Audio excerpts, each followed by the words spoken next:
खबरों में खास हम हैं आकाश। नमस्कार, आप देख रहे हैं आकाश तक और मैं हूं आपके साथ आकाश राय। आज हम बात करेंगे कर्नाटक विधानसभा चुनाव के साथ साथ उत्तर प्रदेश के स्थानीय निकाय चुनाव को भी लेकर के।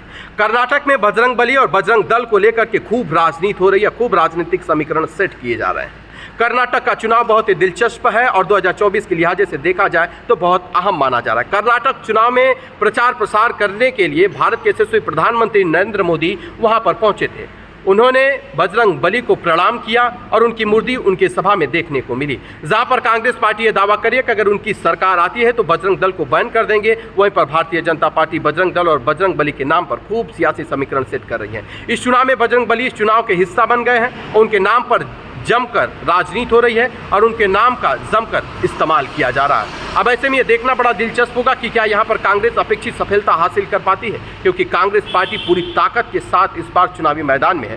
कर्नाटक एक तरह से और स्पेशल माना जा रहा है क्योंकि वहाँ से कांग्रेस पार्टी के राष्ट्रीय अध्यक्ष मल्लिकार्जुन भी वहीं से ताल्लुक रखते हैं। ऐसे में क्या कांग्रेस को जिताने में वो अपनी बड़ी भूमिका निभा सकते हैं? इन सब के बीच में यह भी देखना बड़ा दिलचस्प होगा कि कर्नाटक चुनाव में विपक्ष के बड़े बड़े चेहरे किस पार्टी के साथ हैं। उदाहरण के तौर पर ममता बनर्जी, कर्नाटक में इनका एक बयान बीजेपी के लिए मुश्किलें में डालने वाला है।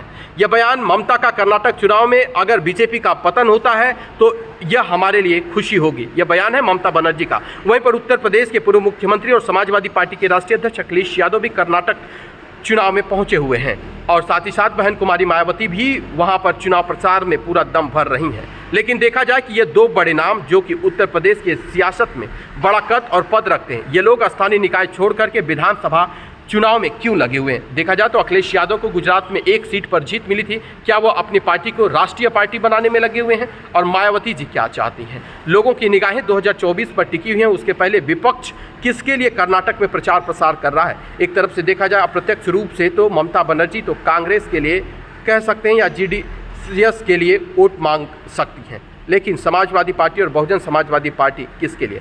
क्या बहन कुमारी मायावती जी का चुनाव में उतरना कर्नाटक में भारतीय जनता पार्टी के लिए फायदेमंद साबित होगा या नुकसानदायक? अब ऐसे में ममता बनर्जी का जो बयान है वो किस हद तक 2024 के लिए कारागार साबित होगा? ममता बनर्जी ने कहा कि केंद्र में अगर बीजेपी जाती है तो लोगों को उनके लूट का पता चलेगा। दो दिलचस्प चुनाव चल रहे हैं, एक तो कर्नाटक में विधानसभा चुनाव, दूसरा उत्तर प्रदेश में स्थानीय निकाय चुनाव। पूरे देश की निगाह यहाँ पर टिकी हुई है क्योंकि प्रदेश के दो बड़े चेहरे वहाँ पर प्रचार प्रसार में भी गए हुए हैं। और निकाय चुनाव इसलिए भी महत्वपूर्ण है क्योंकि केंद्र का रास्ता उत्तर प्रदेश से ही होकर के जाता है और उत्तर प्रदेश अगर बात करें तो भारत के सबसे बड़े सूबे में आता है और सबसे ज़्यादा लोकसभा सीटें अगर कहीं हैं तो वो उत्तर प्रदेश में है। विधानसभा 2022 में हुआ, वहाँ पर भारतीय जनता पार्टी ने अपनी सरकार बना ली, लेकिन ये जो स्थानीय निकाय चुनाव है इसमें छोटे छोटे दल भी चुनावी मैदान में हैं और विपक्षी दल पूरी ताकत के साथ जोरों शोरों से प्रचार प्रसार में लगा हुआ है।